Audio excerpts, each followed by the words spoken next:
Magkano yun niya? Ewan ko, 500 ka lang, boss. Walang tawad. 500 na lang kuya. Tatlo lang kami. 500 na nga lang bibigay sa inyo.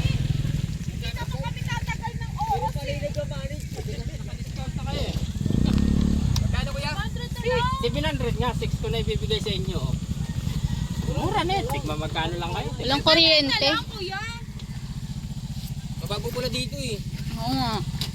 May tubig pa naman sir. Bagong dito eh. Pwede ka pa magbabad dyan sa ilalim. Saan ang may malalim? Punta kayo dun sa pinakandulo. Ah, dulo pa pala. Eh di doon tayo dapat. Dapat pala doon sa Minakot Tower na Malalim yun. ba yun? Pwede doon niya, mag-cottage.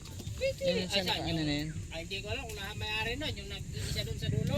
Pwede rin doon sa taas. Ewan ko lang pati kung magkano ang presyo nun. Marami tubig. Ang babaw dito. Dito, paubos na yung tubig dito eh. Hindi yan, magtatagulan na eh. Papasok ng tagulan, kaya ano na. Kayo.